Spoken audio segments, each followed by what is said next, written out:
All right, and we're live again for Clinical Trial Talk.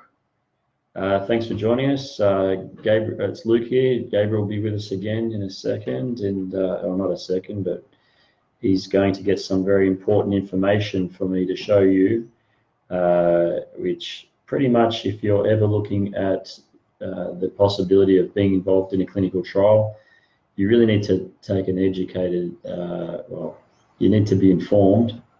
Oh, my video is falling down. The point of this video is pretty much to put you on the right track in terms of what you should be asking the people you're talking with, what to ask yourself, what to ask other people, what to know before you make a decision to be on a trial, because it's not always a great thing to be on. Are you off? Okay, so Gabriel, how you going? Good. Oh, perfect. All right. Now, this is for all the Aussies out there, but it still applies to pretty much anybody that's looking to be on a clinical trial. And I don't know whether or not they've got these for other countries, but Australia, being a country that punches above its weight, now has, courtesy of, I think it's really been driven by a number of industry people, namely probably one of the main ethics committees in Australia, Bellberry. Shout outs to Bellberry. Let me just fix this video. Sorry, guys, because we're also putting this on IG because it's important to get the word out. This here is what they call our national PICF, or patient information, patient informed consent, or participant informed consent. Information and consent form. Information and consent. So it's a mouthful. It's a big one. Some people call this the PIS. Some people call this that's the patient information sheet, and then some people call it a consent form. It's all wrapped up into one beautiful thing. Now, the point is, to be on a clinical trial, first and foremost, you need to be informed about what it's about. And if you're not informed, you can't really give consent in a way that is really properly consensual, because you don't know what you're getting involved in.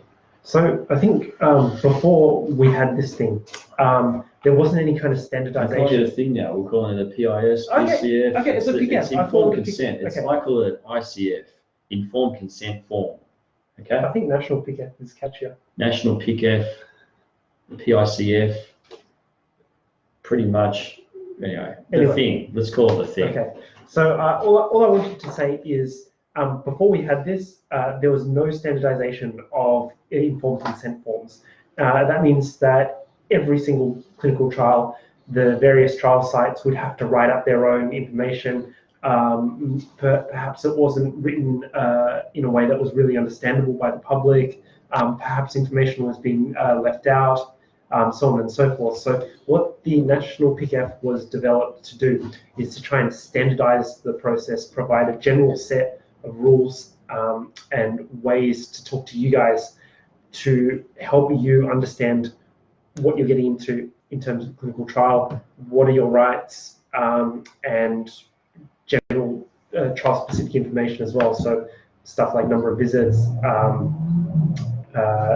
types of assessments that are being done, so on and so forth. So I think that's all I wanted to say in terms of just the history. So I think it's a great thing that we have now, and it's actually available for free for you guys to download if you want to familiarize yourself with it. Yeah, we'll just put a link in the bottom here. You can go straight to National PICF. And no, there's no endorsement for this, by the way. Someone asked the other day whether or not there's some kind of endorsement or backhander or something like that for what we put out there. It's not the way it works. This is a free resource for anyone that's doing clinical trials in Australia to use. Now, what Gabriel was talking about before was this standard information that's going to be applicable for any particular clinical trial. And so what they've done with this national approach is to have standard information that's applicable for everything. That's part A, which is what I'm holding here. I don't know if this is the current one, but you can go to the website and get the current one. Part B is where the information relevant to that study is. So accompanying this physical document, you'd also have another document that explains the study, what's involved in the study. There's a whole lot of items that should be presented regarding the study specifically. Here it is, trial details, it goes into it there. You've got A, B, and C. You're talking about information sheet, details specific trial, duration, required procedures, risks, and any potential benefits. More often than not, they'll put the risks. Benefit-wise, isn't always very clear. So, or what may be found out as a result of the study, for example. I mean, at the end of the day, you have to realize that clinical trials, it's still an experimental, we don't know what the potential benefits are, so we can only really infer from either previous studies or perhaps other sorts of indications. Yeah, and what I'm really interested in talking about in this particular video, we might do a bunch of videos on this thing, because there's a lot of stuff in it. The whole informed consent is a process, and so you can't be on a clinical trial unless you've gone through a process. And we'll go through this in more detail, probably in future videos. It's too hard to go through it in one. Maybe we'll do one video at some point, which wraps it up in nicely and a little bit more formally, less scatterbrainish like potentially this video could be. But look, the point of this particular video I wanted to focus on was some questions that you may want to ask, right? Now, I'm pretty sure that at the moment there's people looking at trials that they want to be on and they don't necessarily have these questions to ask. There may even be other questions you want to ask that aren't here, but you need to have an opportunity to ask questions before you give your consent. That's part C. So A, B, and C. It's not always outlined with like this, and it's not always A, B, and C. Plus, if you're just given the information, which is the other document, you may have because they're separate, right? They should all be in the one. So you know you're getting everything in one here. That's probably why it's explaining you've got A, B, and C here. But yeah, exactly. I've heard that sometimes this might be left off the other one, which is all the information on the study, because this is just like another thing. Now all of the stuff that's always relevant for every study isn't with the other stuff because it's been separated and printed separately and all that sort of stuff. This should all be in the one. Yeah. So if you get part B, you might not even be aware that there's a part A, because it doesn't say it's in part A where it says what you should be given the total package. And all the stuff that's in this, if they're not using this particular one, the things or stuff relating to what this covers should already be in the other document. So just because you don't get this doesn't mean it's not covered for in the other document. But so you know, and you're ahead of it. It's important to be familiar with this. Yeah, let's do it right now. I'll just try and find it. National PICF, I think it is. National PICF. All right.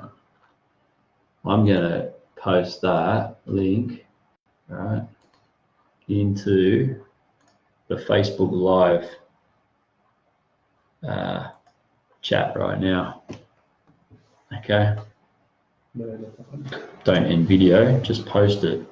So you've got it there. I don't know if we want to run through all the questions. We're running a bit short on time today, but I think that... what about just the risk section, since you're already talking about that? Well, yeah, what are the risks of taking part in this trial? Now, informed consent is a process according to the guidelines of the ICH GCP guidelines, which is the Good Clinical Practice guidelines for anyone who's running clinical trials. It specifically goes through what needs to take place during the informed consent process. It's not just a written consent form that you sign off on. It is in written and verbal form. So it means that there's got to be discussion that takes place. There needs to be questions. There are always going to be questions asked. No one jumps on a trial without asking questions. If you do, I think that's a bit irresponsible on your part. You got to ask questions. Now, all of that process is technically got to be documented, right? It's not just the fact that you're going to sign off on a form and say, yeah, I'll give my consent to do that and whatnot, and yeah, you can withdraw any time and all that sort of thing. But what was I saying here? Well, it's not in terms of documentation. It's not just the sign off. Although in the past, it's not just the sign off, was, right? And you'll find that these particular informed consent now, there's a big movement towards e-consent. Okay, which means electronic consent, which means you might get something on an iPad that covers this sort of stuff. But maybe even a video that you have to watch before you're able to sign off. But yeah. you still should have the opportunity to ask, whoever's consenting you the relevant questions if you have any. If you have any doubts, you don't need to sign off on it until you're completely satisfied. Yeah, don't get involved until you know, and ask more than one question. Ask a lot of questions. Ask, Whatever you have. Yeah. There's actually a couple of resources here, but check out this form. Even if you're thinking about going and finding out more about a trial, before you do go out and find it, read that stuff and educate yourself a bit more about what this process is and what's involved, because there's nothing worse than if someone goes and gets involved in a trial and doesn't know what they're getting into, and that's the first step that's involved. Yeah. And so the point of this channel really is what we're trying to develop is a bit more of an understanding of what's involved in these processes. Yeah, more educating you guys, demystifying the whole clinical trials process and trying to make it clear for you guys so you can make, again, an informed choice, I think. Yeah, exactly.